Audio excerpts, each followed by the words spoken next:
أعوذ بالله من الشيطان الرجيم بسم الله الرحمن الرحيم رب اشرح لي صدري ويسر لي أمري واحلل عقدة من لساني يفقهوا قولي آمين يا رب العالمين.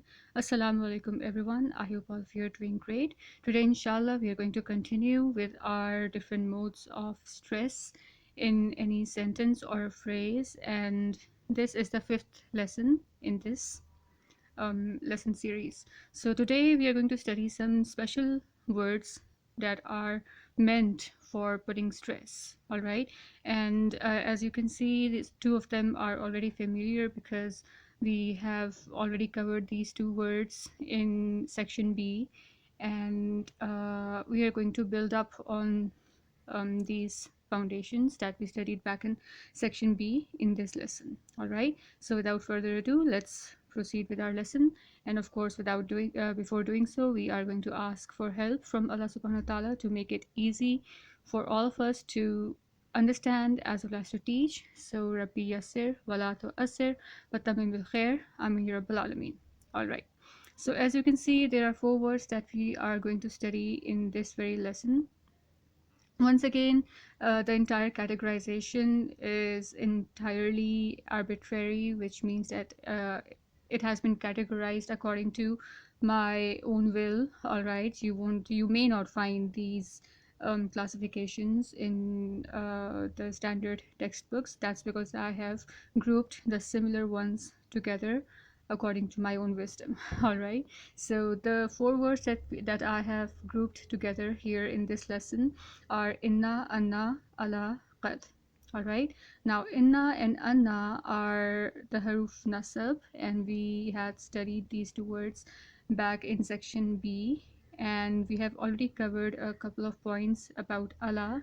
All right, once again in this section, in section C. All right, but now we are going to study the stress component of these three haruf. All right, and qad is the totally new word for us. We haven't touched on it yet, and inshallah we'll find this complete topic of qad in this very lesson.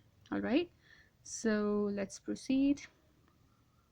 Once again, as I mentioned earlier, that each word here has multiple usages, but this lesson will only focus on the stress or emphasis part.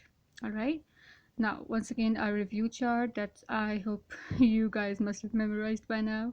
We are already done with masdar, synonyms, patterns, comparatives, superlatives, and now it's the turn of the stress words. All right, so let's see what we have in the summary or overview chart. All right, so what we see here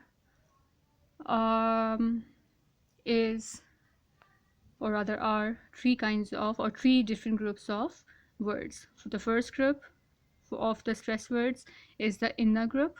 All right, the second group is the anna group, and the third group is the ala and qad group. All right, then what do we see here? We see inna, and let's zoom it up first. All right, so that it's clear. Okay, about inna, we have already covered that it is a harf nasab. What does it mean? It means that it causes its ism to be in nasab form, as the name indicates. All right, and once again, it has already been covered in a great detail back in section B, lesson 3. Okay, so you're most welcome to go back and watch that video if you want more details and more practice of inna. All right, same is the case for innama. Okay, I'll come to that in a bit. Let's see what's about inna that we need to revise. So first of all, it means indeed. Okay, and it means, of course, it puts stress. All right, indeed, and then it causes its ism to be nasab form, and it is used in the beginning in almost all the cases. However, there are some exceptions to this rule. Okay, so there are some conditions where this rule of using inna in the beginning of the sentence is bent. Okay, so it is not followed. All right. So what those rules are, what those conditions are, we are going to discuss them in a separate lesson, inshallah. All right. So that's when we'll be addressing these things, and most of them are related to fail. So we'll be touching this inna used in the middle of a sentence in next section, inshallah. Okay. So I think we're done with inna. Now let's come to innama. All right. Now what's happening here is that if you remember back from your section B lessons, that if we join this ma with any harf nasab, all right, the action of, or rather the action of that harf nasab is cancelled. Okay, this ma is called my kafa, but I like to call it the nullifying ma. Why? Because it nullifies the action of this harf nasab. Okay, so for example, if we had inna plus insanu, it would become innal insana. All right. However, if, or for example, if we have inna plus al amalu, it would become innal a'mala, right? However, if I add this nullifying ma to inna, it's going to become innamal a'malu. All right. So notice how this nullifying ma has nullified the effect of this harf nasab, as a result of which its ism has reverted to its rafa form. Okay, now once again I have explained this entire thing verbally, because this example and loads of other similar examples have been already practiced in lesson 3b of section B. All right, so I would really urge you guys to go back to that lesson and watch this entire thing um, properly, so that you know what's going on. Okay, now inna and then innama, of course, this also intensifies the stress, and it gives the impact of most definitely and then nothing but. Okay, so for example, innamal amalu binniyat, it would translate to most definitely it is nothing but the intentions upon which all the deeds are based or dependent upon. Okay, that's how it's going to be understood. Okay, so it's not the only indeed that this inema signifies. Okay, it is not a simple indeed, but this impact. All right. All right, now the third one is in, and it is simply the shortened or the light form of inna, and it is used with certain group of af'al or fail, and of course we are going to cover this thing in the next section. Okay, so let's not delve deeper into this thing at this very moment. Okay, so I hope that inna, innama are clear to you. It is more of a revision actually, if you ask me, because we have already covered it in a great detail back in section B, as I keep on repeating again and again. All right, now the next group is the anna group, and you can see that once again it means that, it means indeed, and it also means that. All right, this is what I had told you back in section B, because anna is also one of the 6 haruf in nasab. All right, so if you guys remember, it's inna, anna, ka anna, laita, lakinna, la Allah. All right, so anna is one of the 6 haruf in nasab, and as the name indicates, it is also a word that causes its ism to be in nasab form. Okay, for example, wa ashhadu anna muhammadan. All right, notice how it's muhammadan and not muhammadan. All right, abduhu wa rasuluhu. So what do you see? You see that this anna has been used in the middle of a sentence. It's not entirely in the beginning of a sentence. Okay, and how would you translate it? You would translate it as, and I testify or I witness that indeed Muhammad sallallahu alaihi wasallam is the slave and Rasul of Allah subhanahu wa ta'ala. Okay, all right. So I hope that anna has been revised or has been refreshed in your brains or in your minds now. Now the same thing happens with anna if you join it with the nullifying ma. So annama, it does the same thing as it does with inna. All right, it intensifies the stress in most definitely and nothing but dash dash dash kind of manner. Okay, so I hope that this has cleared up too. All right, and there is a shortened version of anna, and that is an. And once again, we are going to study an along with in, and that would be in the next section, inshallah. Okay, so however, the 2 points or the 2 things that I would want you to remember is that it causes the present tense verbs or the present tense patterns to be light. What I mean by light is that, very briefly, their ending na sound goes away. Okay, so that's what un does. And the second thing that I would want you to remember at this stage is that if you use un before lama, all right, so in un and then lama, then it intensifies the stress. I'll give you the examples below. Okay, so don't worry if you don't see an example over here. This is only the review or the overview chart.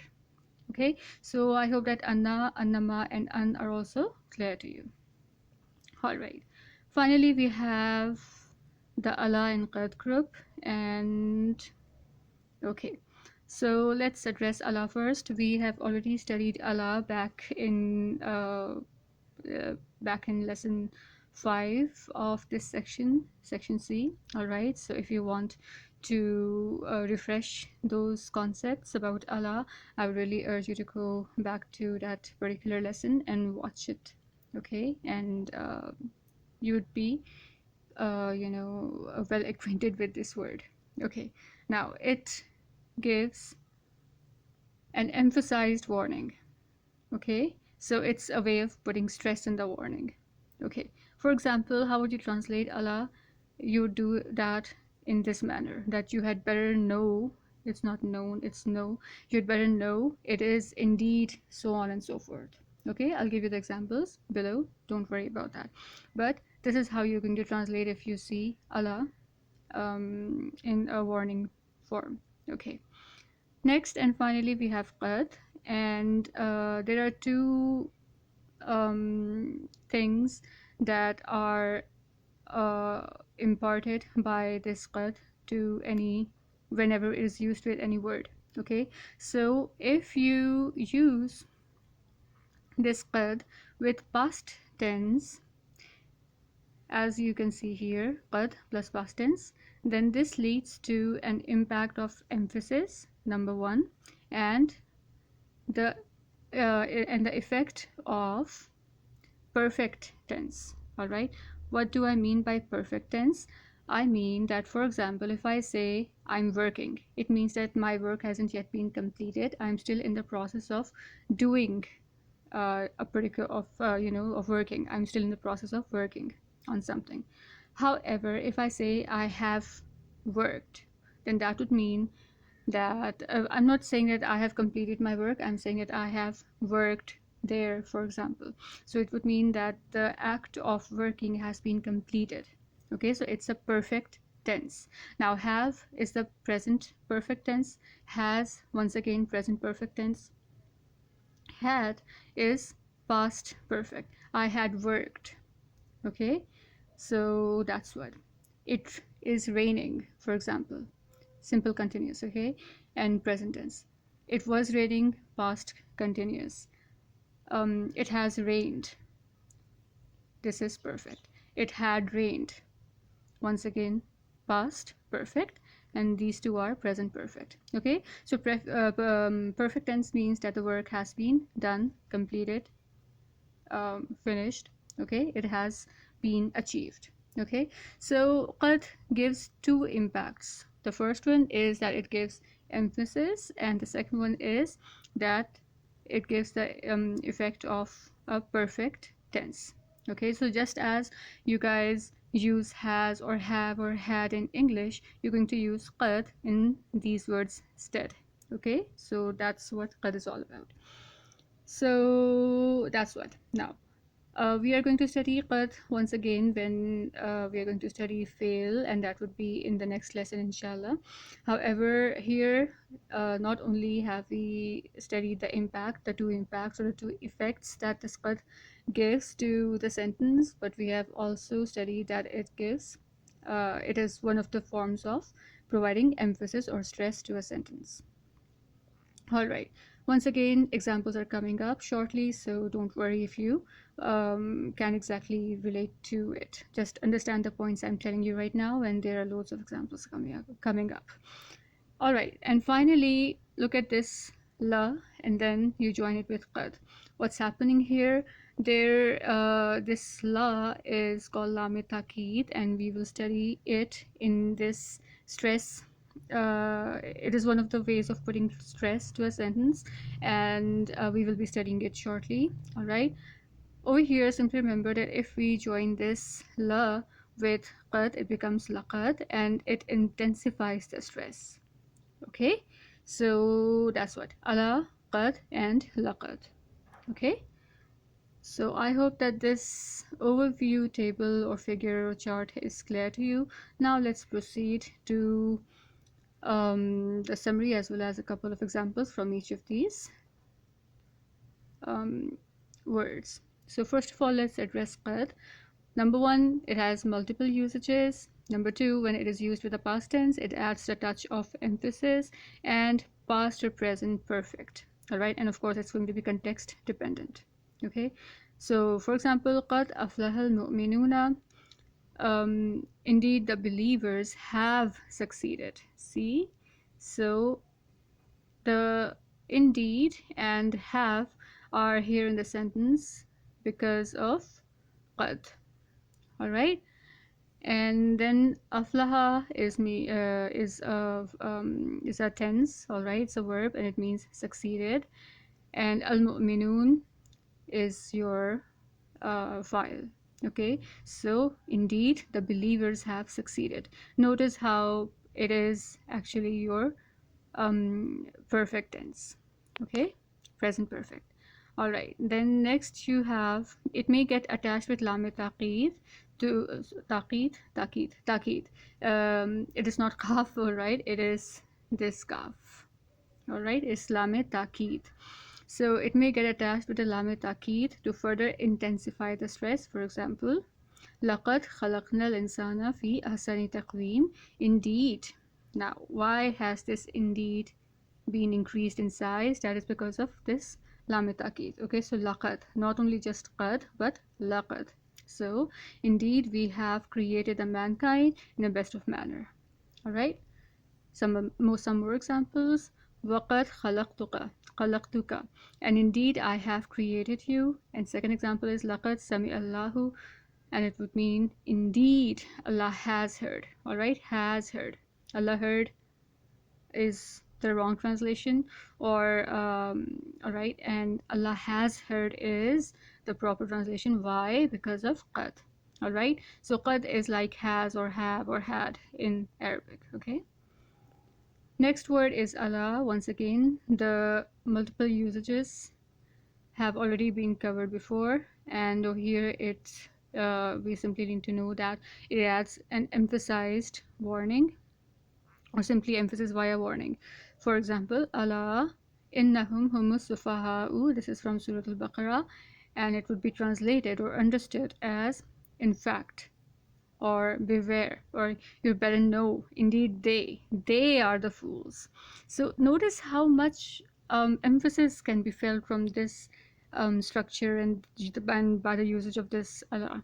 And then there's another so how many modes of stress can you identify in this very set of words? Number one, Allah. Number two, innahum. All know what inna is, right? Indeed.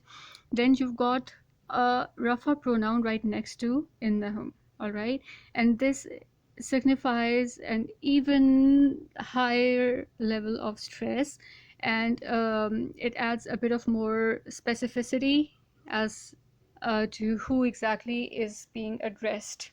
All right, or who has the stress. So this is another mode of putting stress, and we will discuss it in the next lesson, inshallah, that how you can put stress in a sentence by using a rafa pronoun. Okay, but over here simply remember that you can see an example of Allah, and then it is followed by innahum, and then rafa pronoun. So obviously this thing can only be understood and felt. It cannot ever be penned down adequately, ever. Okay, so in fact you had better know, indeed they are the fools. Okay, so that's how it's going to be understood. Next example, Allah inna awliya Allahi la khawfun alayhim. In fact, you'd better know, indeed the friends of Allah are not fearful, or they do not have any fear upon them. Okay, so I hope that this thing is also clear. Next we have inna group. Inna group is simple because I have already explained all of this stuff before, as in back in lesson 3 of section B, and over here in the summary chart or the overview chart. So this thing should be fairly easy to understand and recall. So you've got inna, it means it is a harf nasab, and it causes its ism to be in nasab form. Of course, it is used with ism, and it is used in the beginning of a sentence. However, there are some exceptions, and they would be discussed in another separate lesson. All right. In is the compact or the shortened form of inna, and this in doesn't cause its ism to be nasab. All right, and it is used with some afal. Afal simply means plural of fi'l. Okay, forget about afal naqisa. This is a group of some irregular verbs, and we're going to cover these things in the next section. An example of such a fi'l is kana. All right, kana yakunu. The next, finally, innama is the combination of inna and ma, and what it does is that it reverts the ism of inna to its rafa form. All right, so the ism retains its rafa form. It is used in the beginning of a sentence, and it intensifies the stress. All right, and this is how you're going to translate it.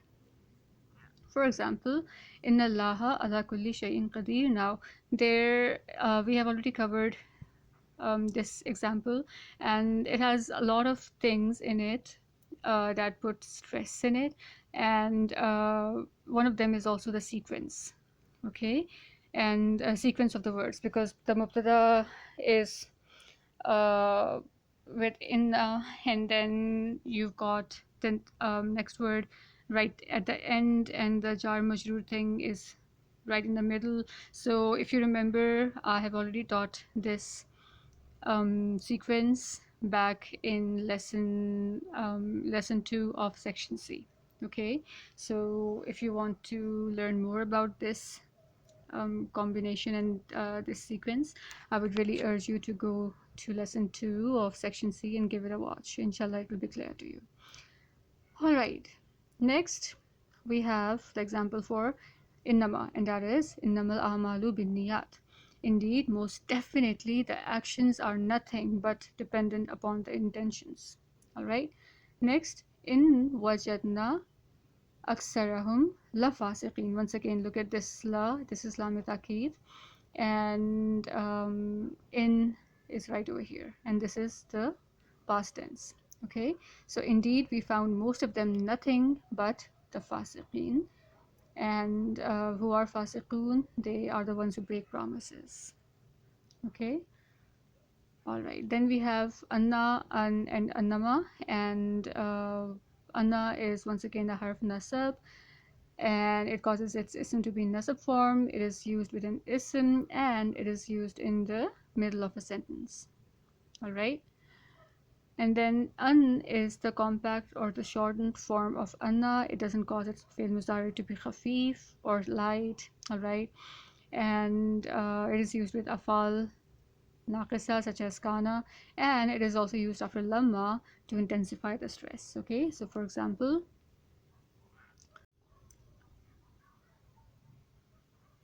so the last two examples are as follows, and the first example is that i'lamu, know it, annallaha, that indeed, notice it is annallaha and not innallaha. All right, why? Because it is used in the middle. All right, it's not used in the beginning, so it's anna. Know it that indeed Allah is ever hearing and ever knowing. Okay, Anna Allaha Sami'un Alimun. Alright, and the final example is Falamma Anja al Bashiru. What's happening here? You have Lama followed by An. Okay, so indeed, when the bringer of the good news came.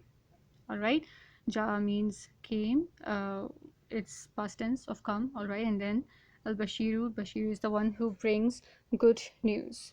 Okay, and I hope that this is the pattern of a masdar that you have already studied back in the first lesson of stress modes, lesson 9a. Okay, so we have already covered all the patterns for masadir, and Bashir is just one of those patterns of masdar.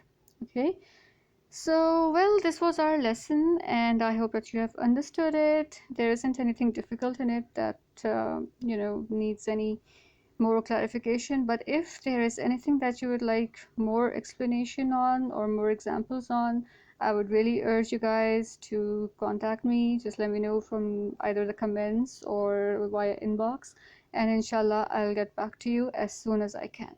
Now, we have completed this thing as well. Alright, so we are done with stress words, patterns, synonyms, masadir, comparatives, and superlatives. Now the next lesson would be about the stress via rafa pronouns. Okay, it's very easy, very logical, and before you guys watch that lesson, I would really want you guys to revise your rafa pronouns really well.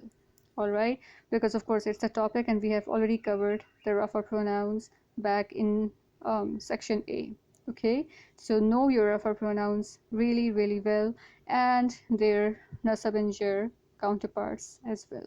Okay, so till the next lesson, barakallahu li wa lakum fil Qur'an al Hakim. Allah Hafiz.